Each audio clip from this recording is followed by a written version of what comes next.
Iba a decir buenos días, pero ya son buenas tardes. Muy buenas tardes para todas y todos.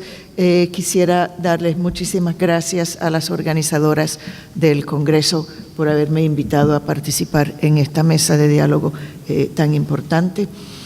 Voy a organizar mi presentación alrededor de las 4 preguntas que nos habían propuesto para la preparación. Tengo que acercarme más, que yo soy muy bajita, entonces, ¿así estoy bien? Sí, ok.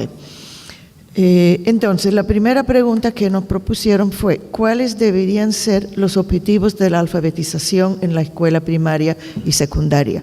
Pues no es sorpresa para nadie que comparto mucho de lo que ya nos expuso Claire al respecto, teniendo en cuenta nuestra visión desde la sistémica del lenguaje como un recurso para la creación de significados. Creo que todos podemos estar de acuerdo que la comunicación humana se basa primordialmente en el lenguaje. La construcción del conocimiento igualmente se basa en la formación del pensamiento verbal. Esto viene desde Vygotsky hace un siglo. Y el aprendizaje se fundamenta en el desarrollo de habilidades lingüísticas. Como dijo una vez en Cali, Colombia, en un seminario, el analista del discurso francés Patrick Charodot, todo saber hacer implica un saber decir. Exactamente lo que decía Claire, que en todas las áreas basamos el conocimiento en el lenguaje. En ese sentido, citando a Halliday, un niño que aprende su lengua materna aprende a significar, construye un potencial de acción simbólica que en gran medida va a determinar el tipo de vida que lleve. Fíjense, en gran medida va a determinar el tipo de vida que lleve. Tremenda responsabilidad de quienes enseñamos lenguaje. La misión de la docente de lenguaje, entonces, la veo en 3 objetivos principales: enseñar a usar este recurso para crear significado, democratizar el acceso a los recursos semióticos, nuevamente, obviamente, muy de acuerdo con Claire, y facilitar el acceso al conocimiento en todas las áreas. Es decir, va mucho más allá de lo que es el aula de español y el estudio de la literatura. La segunda pregunta que nos propusieron fue, ¿a qué causas atribuye la deficiencia en la alfabetización en su contexto de trabajo? Mi contexto de trabajo es Colombia, así que pues voy a decir algunas cosas acerca de la enseñanza del lenguaje en Colombia. Yo veo 4 causas principales de la deficiencia.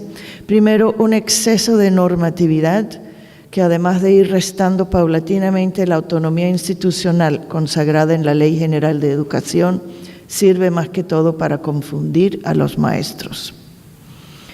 Segundo, una falta de claridad en las políticas públicas con respecto a las teorías del lenguaje y de aprendizaje que deberían fundamentar la práctica pedagógica. Esto lleva a recomendaciones fragmentadas y poco coherentes. Tercero, insuficiente reconocimiento de la naturaleza pluricultural y plurilingüe del país. Y cuarto, insuficiente inversión en los procesos de formación docente. Voy a decir algo acerca de cada uno de estos puntos. Con respecto al primero, quería compartir con ustedes una cita de la novela El hombre duplicado de Saramago, cuyo protagonista, Tertuliano Máximo Afonso, es un docente de secundaria. Dice así: después del almuerzo, Tertuliano Máximo Afonso participó, como la mayor parte de sus colegas, en una reunión que había sido convocada por el director con el fin de analizar la última propuesta de actualización pedagógica emanada del ministerio. De las 1000 y pico que hacen de la vida de los infelices docentes un tormentoso viaje a Marte a través de una interminable lluvia de amenazadores asteroides que con demasiada frecuencia aciertan de lleno en el blanco.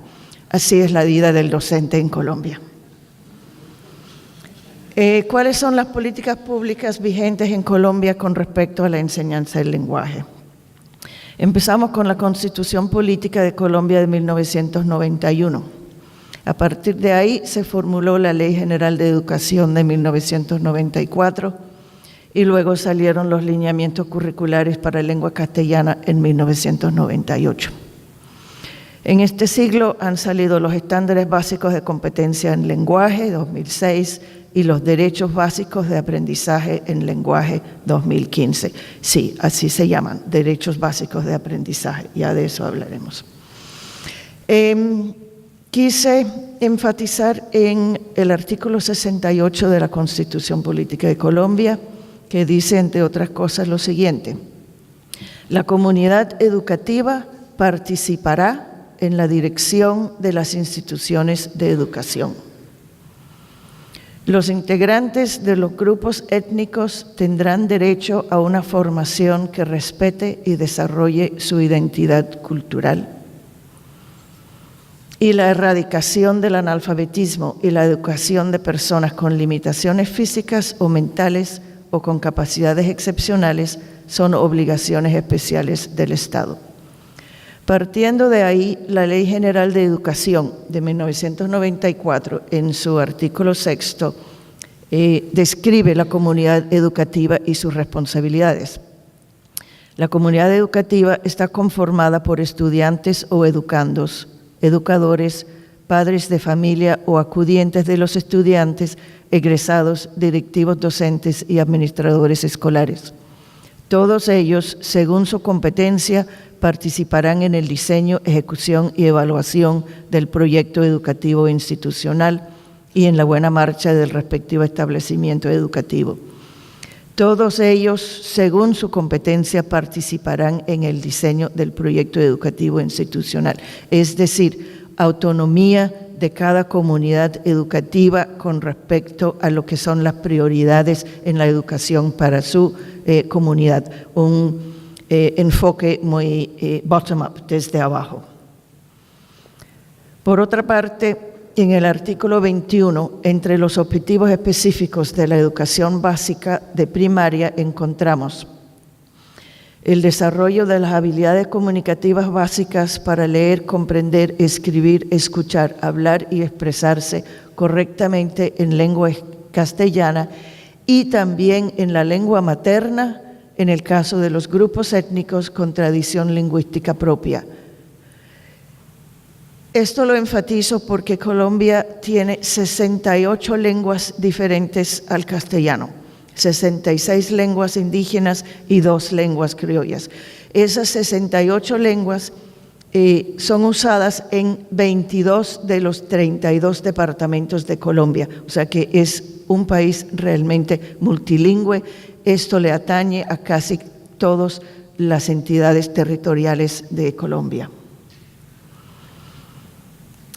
Y en el artículo 46 sobre integración nos dice que la educación para personas con limitaciones físicas, sensoriales, psíquicas, etcétera, es parte integrante del servicio público educativo. Aquí enfatizo sensoriales porque obviamente también hay una comunidad cuya lengua materna no es el castellano, que son los sordos cuya lengua materna es la lengua de señas colombiana. En los lineamientos curriculares seguimos más o menos en la misma línea. Aquí podemos encontrar esta cita: es necesario evitar cualquier recomendación unilateral o metodología o modo de evaluar. En el marco de la autonomía del maestro, es el proyecto de aula lo que ha de constituir el horizonte de su quehacer. El proyecto, ojalá de carácter investigativo y no de carácter meramente programático, ha de tener una fundamentación y una propuesta. Aquí nuevamente se habla de la autonomía del maestro y se oponen a las recomendaciones unilaterales emanadas del Ministerio de Educación. Volveré al punto de la fundamentación dentro de un momento. Cambio de siglo, cambio de gobierno, cambio de ministra de Educación, cambio de discurso. Se publican los estándares básicos de competencias en lenguaje en el año 2006. Se han definido los siguientes 3 campos fundamentales en la formación en lenguaje para la educación básica y media: una pedagogía de la lengua castellana, una pedagogía de la literatura y una pedagogía de otros sistemas simbólicos. Se han definido, es decir, los campos vienen definidos desde el MEN, ya no es la comunidad educativa que define el proyecto, sino que los campos vienen definidos desde el MEN, definidos por algún agente sin nombrar. Y ya la única lengua que se menciona es la lengua castellana, ya no hay ninguna referencia a grupos étnicos ni a personas con limitaciones. Y esto continúa con los llamados derechos básicos de aprendizaje en lenguaje. Cuando a mí me hablaron de que habían publicado unos derechos básicos de aprendizaje, yo dije, ¿y eso cómo así? ¿Cómo se puede entender derechos básicos de aprendizaje en un país tan pluricultural y plurilingüe como es Colombia? ¿Cómo se puede pensar que todo el mundo tiene exactamente los mismos derechos? Así los definen. Son una selección de saberes claves que indican lo que los estudiantes deben aprender en cada grado escolar desde primero hasta 11º para las áreas de lenguaje y matemáticas. O sea, ya tenemos una imposición detallada de contenidos específicos para cada grado. Y como veremos dentro de un momento, hay una falta de claridad en la concepción del lenguaje y aprendizaje. No se les nota esa fundamentación y propuesta que en los lineamientos curriculares se les pedía a los maestros. Vamos a ver si soy capaz de mostrarles el ejemplo de los derechos. Aquí está. Hay una cartilla para cada grado. Elegí un poco al azar el grado 3º para mostrarles lo que se les está recomendando o casi que imponiendo a los maestros de lenguaje. Vamos a ver.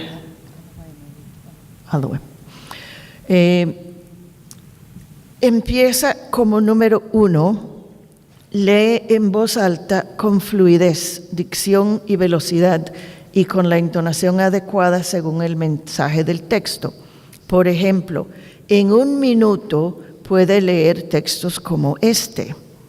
O sea que en Colombia tenemos ahora aulas de lenguaje donde están los docentes con cronómetro tomándole el tiempo a los estudiantes para ver qué tan rápido pueden leer un texto en voz alta. ¿Con qué objetivo? Se lo debo.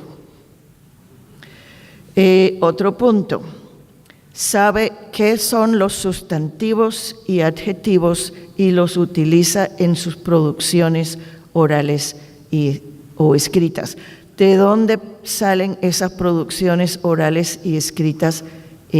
No se sabe.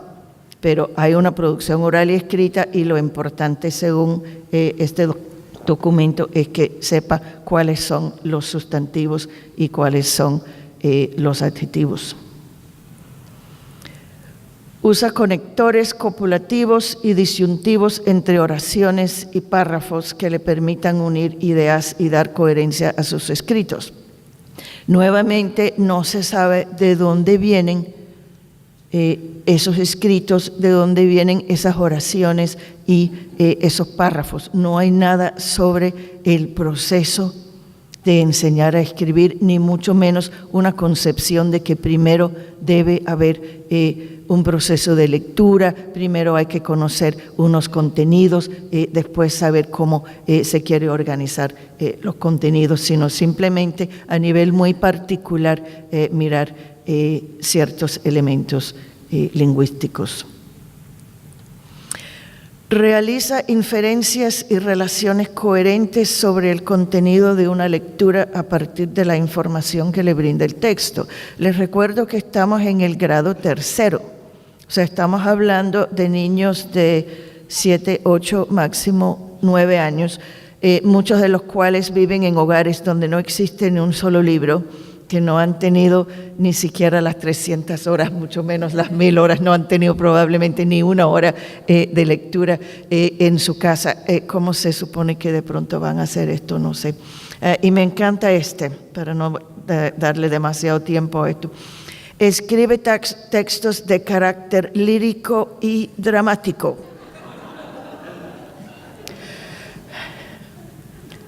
Sin comentario. Claire, ¿cómo me salgo de aquí?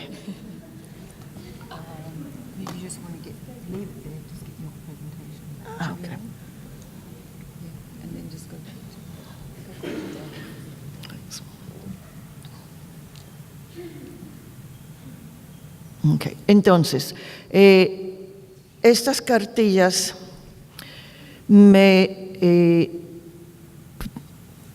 hacen surgir dos preguntas claves. Primero, ¿qué pasó con la autonomía y con la participación de la comunidad educativa en la dirección de las instituciones y el diseño del proyecto educativo institucional? Segundo, ¿dónde quedaron los derechos de los grupos étnicos y de las personas con limitaciones? Y otra inquietud clave, ¿cómo se maneja la formación docente frente a esta avalancha de normatividad y a la falta de claridad conceptual aparente en ella? Lo que me lleva a nuestra tercera pregunta, ¿qué aspectos clave deberían estar contemplados en un programa orientado a superar estas deficiencias? Aquí realmente pues casi lo que voy a hacer es un resumen de una propuesta muy parecida a lo que dijo Claire. Fortalecimiento de las bases teóricas y metodológicas que guían las políticas públicas y los procesos de formación docente, tanto inicial como en servicio. Fomento de una pedagogía a partir de textos de diversos géneros, incluyendo textos en la lengua materna de cada comunidad, o sea, también las lenguas indígenas, criollas y la lengua de señas. Fomento del trabajo interdisciplinar a nivel curricular para asegurar que el lenguaje se maneje como eje transversal. Y un acompañamiento contextualizado a docentes e instituciones que respete las características de la comunidad educativa. Hasta el momento lo que hace el Ministerio es una serie de talleres de corta duración que son iguales para docentes en todo el país y la verdad no sirven para nada. Cada cual regresa a su aula y continúa enseñando de la misma manera. Entonces, con respecto al fortalecimiento de las bases teóricas y metodológicas, obviamente con respecto a la teoría lingüística, lo que propondría sería basarnos en la teoría sistémico-funcional. Sobre todo, me parece que les hace muchísima falta entender que lo que está a nivel de expresión solo tiene sentido en el contexto de el contenido y el contenido a su vez solo tiene sentido en el contexto de lo que son los estratos del contexto. Entonces, en vez de empezar desde abajo para ir hacia lo más general, deberíamos estar mirando una pedagogía al revés, trabajando desde los estratos más generales para ver cómo crean su significado utilizando los recursos de los estratos más particulares de contenido y expresión. Aquí tengo que confesar que yo esta diapositiva se la copié a una colega y ahora me di cuenta que la colega mía se la copió a Claire. Pero igual me parece que a nivel de pedagogía lo que debemos estar buscando es un enfoque sociocultural siguiendo a Vygotsky y a Brunner y utilizando el andamiaje como estrategia. Ya lo explicó Claire. ¿Por qué pienso que esto es tan importante? Pues buscando minimizar las experiencias de fracaso y maximizar las experiencias de éxito para lograr una mayor motivación y por lo tanto procesos de aprendizaje más productivos. Esto con el ánimo de lograr el éxito para todos, no solo para los que traen ya las herramientas necesarias.